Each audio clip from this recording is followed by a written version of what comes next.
Hello বন্ধুরা, কেমন আছো তোমরা সবাই? আশা করি ভালো আছো। পুতুলের সাজঘরে তোমাদের সবাইকে স্বাগত। চলেছে একটা নতুন ভিডিওর সাথে। আজকে রবিবার সকাল সকাল উঠে শীতকালে যাবে করছে, তো ছাদের উপরে বসে চা খেলাম। চা খেয়ে আমাদের কাছে কি সুন্দর সুন্দর পিটুনিয়া হয়েছে দেখো। আমি এই ফুলটা ঠিক কাশ্মীরে গিয়ে সেম দেখেছিলাম, তবে ওর গায়ে একটু চাকা চাকা দেখো। আমার ভিডিও যদি কেউ কাশ্মীরের ব্লগ দেখে থাকো তাহলে তোমরাও দেখে থাকবে। বলে মাঠে চলে এসেছে, অনেক বললো মাঠে চল, গিয়ে কিছু সবজিও নেবো আর তারপর এসে রান্না বসাবো। বললাম ঠিক আছে। বলে যেহেতু আজকের প্ল্যানিং আছে, মাংস খাবো না, আজকের মাছ খাবো। কদিন ধরে মাংস খেয়ে খেয়ে ভালো লাগছে না, তো আজ ভাবলাম পুকুরের টাটকা মাছ খাবো। তো দেখছি বাবাও পারে জমিতে একটু জল টল দিচ্ছে, যেহেতু ওখানে ফের দানা দিয়েছিল কিছু সবজির দানা, তাই। আর এখানে দেখো লাইন দিয়ে দেখো বাঁধাকপি হয়ে রয়েছে, খুবই সুন্দর দেখতে লাগে। এগুলো কী বলে তো, খাওয়ার থেকে বেশি দেখতে সুন্দর। এই যে গাছে আবার টমেটো ধরে, এমন টমেটো হয়েছে গাছে যে গাছ ঝুলে পড়ছে টমেটোর প্রেশারে।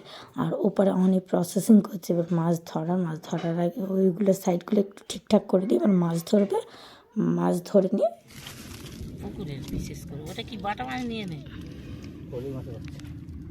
ফলি মাছ না চিংড়ি মাছ খেয়ে নেয়।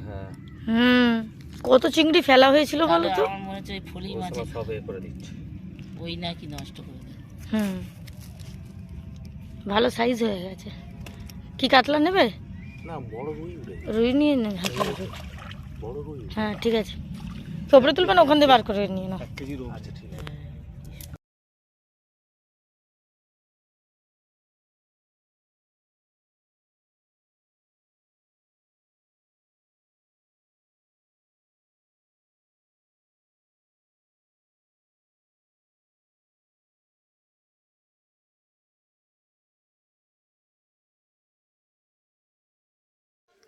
এই যে মাছ ধরে নিয়ে বাড়ি চলে এসেছি।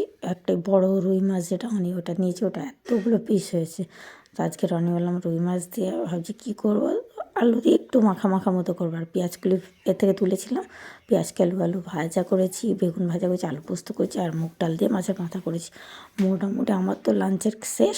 এবার বিকেলবেলা একটু ইচ্ছা আছে ও বাড়ি যাবার। গত সপ্তাহ বাপির সাথে দেখা করতে যাওয়া হয়নি, এই সপ্তাহে ইচ্ছা আছে যাওয়ার।